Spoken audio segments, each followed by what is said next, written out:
Hi all, അസ്സലാമലൈക്കും. Welcome back to Silna's kitchen. ഇന്നത്തെ recipe ഒരു കപ്പ് പച്ചരി വെച്ചിട്ട് നല്ല സോഫ്റ്റ് ആയിട്ടുള്ള പഞ്ഞ് പോലൊരു കേക്കിന്റെ റെസിപ്പിയാണ്.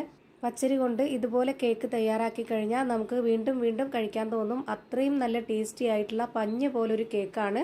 ഇപ്പൊ ഞാനിതാ കൈകൊണ്ട് ഇതുപോലെ ഞെക്കി കൊടുക്കുമ്പോൾ കണ്ടില്ലേ, നല്ല പഞ്ഞ് പോലെ ഇരിക്കുകയാണ്. കാണുമ്പോൾ തന്നെ നിങ്ങൾക്ക് അറിയാൻ പറ്റും. അതുപോലെ ഇതിന്റെ അകമൊക്കെ എങ്ങനെ ഇരിക്കുന്നതെന്ന് ഞാൻ ഇതുപോലെ പൊട്ടിച്ച് കാണിച്ചു തരാം. സ്കൂൾ വിട്ടു വരുന്ന കുട്ടികൾക്കൊക്കെ വളരെ പെട്ടെന്ന് തന്നെ തയ്യാറാക്കി കൊടുക്കാൻ പറ്റുന്ന നല്ല സ്പോഞ്ചി ആയിട്ടുള്ള ഒരു അടിപൊളി കേക്കാണ്.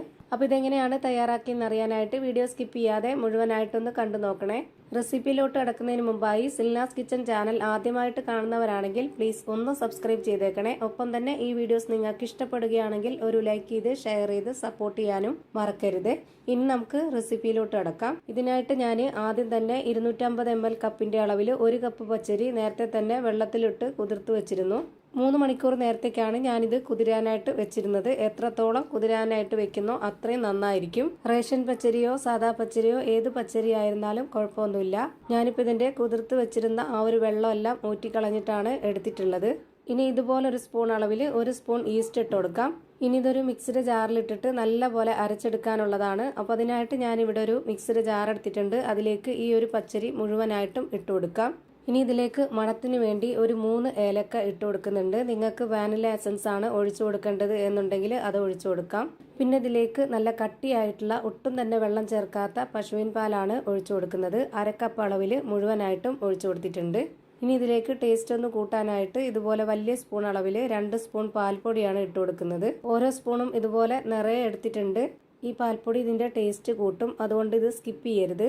ഇനി ഇതിലേക്ക് മധുരത്തിന് ആവശ്യമായ പഞ്ചസാര ചേർത്ത് കൊടുക്കാം. ഞാനിവിടെ 1/4 കപ്പ് അളവിലാണ് 1 കപ്പ് നിറയെ ഇട്ട് കൊടുത്തിട്ടുള്ളത്. പിന്നെ ആ ഒരു മധുരത്തിനെ ഒന്ന് ബാലൻസ് ചെയ്യാനായിട്ട് ഒരു നുള്ളു ഉപ്പും ഈ കേക്ക് ഒന്ന് സോഫ്റ്റ് ആയിട്ട് കിട്ടാൻ വേണ്ടിയിട്ട് ഇതിലേക്ക് കുറച്ച് സോഡാപ്പൊടിയും ഇട്ട് കൊടുക്കുന്നുണ്ട്. പിന്നെ ഇതുപോലെ 3 ടേബിൾ സ്പൂൺ അളവിൽ സൺഫ്ലവർ ഓയിലും കൂടിയാണ് ഒഴിച്ചു കൊടുക്കുന്നത്. ഇതിൽ ഒന്നും തന്നെ സ്കിപ്പ് ചെയ്യാനുള്ളതല്ല. ഇതെല്ലാം ഒന്നിച്ച് ചേർത്ത് കൊടുത്താൽ മാത്രമേ നല്ല പെർഫെക്റ്റ് ആയിട്ട് നല്ല ടേസ്റ്റി ആയിട്ട് നല്ല സോഫ്റ്റ് ആയിട്ടൊക്കെ കിട്ടുള്ളൂ. ഇതിലേക്ക് ഞാനിപ്പോൾ പാല് മാത്രം തന്നെ ഒഴിച്ചു കൊടുത്തിട്ടുള്ളൂ. ഇനി ഇത് നമുക്ക് നല്ല പോലെ ഒന്ന് അരച്ചെടുക്കണം. ഒട്ടും തന്നെ തരികളില്ലാതെ നന്നായിട്ട് അരച്ചെടുക്കണം. ഞാനിപ്പോൾ ഇതുപോലെ ഒരു പാത്രത്തിലേക്ക് ഒഴിച്ചു കൊടുത്തിട്ട് ഒരു 10 മിനിറ്റ് നേരത്തേക്ക് ഇതൊന്ന് റെസ്റ്റ് ചെയ്യാനായിട്ട് മാറ്റി വെക്കുന്നുണ്ട്. ഈ 10 മിനിറ്റ് കൊണ്ട് ഈ മാവ് പൊങ്ങി വരുമൊന്നുമില്ല. ഒന്ന് സോഫ്റ്റ് ആയിട്ട് ഒന്ന് മാവ് അയഞ്ഞ് കിട്ടാൻ വേണ്ടി മാത്രമാണ് ഇങ്ങനെ 10 മിനിറ്റ് റെസ്റ്റ് ചെയ്യാനായിട്ട് മാറ്റി വെച്ചിട്ടുള്ളത്. ഈ മാവിന്റെ പരുവം ഞാനിപ്പോൾ കോരി കാണിച്ചു തരാം. ഇതുപോലെ ഈ ഒരു കട്ടിയിലാണ് മാവ് വേണ്ടത്. ഇതുപോലെ കേക്ക് തയ്യാറാക്കാനായിട്ട് മാവ് നല്ല കട്ടിയാവരുത്, എന്നാൽ നല്ല ലൂസും ആവരുത്. ഇനി നമുക്ക് ഇഷ്ടമുള്ള ഏത് പാത്രത്തിൽ വേണമെങ്കിലും ഇത് സെറ്റാക്കാനായിട്ട് ഒഴിച്ചു കൊടുക്കാവുന്നതാണ്. ഞാനിപ്പോൾ ഇവിടെ ഇതുപോലുള്ള 4 സ്റ്റീൽ ഗ്ലാസ് ആണ് എടുത്തിട്ടുള്ളത്.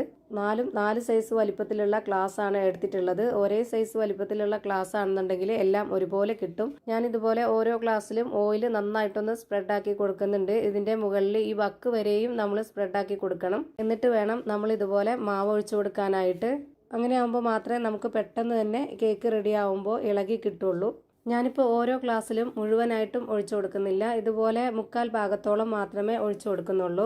മുഴുവനായിട്ടും ഒഴിച്ചു കൊടുക്കരുത്. ഇതുപോലെ 1/4 ഗ്ലാസ് മാത്രം ഒഴിച്ചു കൊടുക്കുക. നമുക്കിത് വെന്ത് വരുമ്പോൾ മാവെല്ലാം പൊങ്ങി മേളിൽ വരെ വരും. അപ്പോൾ അത് കണക്കാക്കിയിട്ടുള്ള മാവ് നമ്മൾ ഇതിലേക്ക് ഒഴിച്ചു കൊടുക്കാവുള്ളൂ. ഇതിൽ ഒരു ഗ്ലാസ്സിൽ ഞാനിപ്പോൾ ഒഴിച്ചു കൊടുത്തിട്ടുള്ളത് കുറച്ച് കൂടുതലായിട്ടുണ്ട്. അപ്പോൾ ഞാനത് മറ്റേ ഗ്ലാസ്സിലേക്ക് കുറച്ച് ഒഴിച്ചു കൊടുക്കുന്നുണ്ട്. ഇത് കറക്റ്റായിട്ടും വെന്ത് വരുമ്പോൾ 4 ഗ്ലാസ് കേക്കായിരിക്കും നമുക്ക് കിട്ടുന്നത്. 1 കപ്പ് പച്ചരിയിലാണ് നമുക്കിതുപോലെ കിട്ടിയിട്ടുള്ളത്.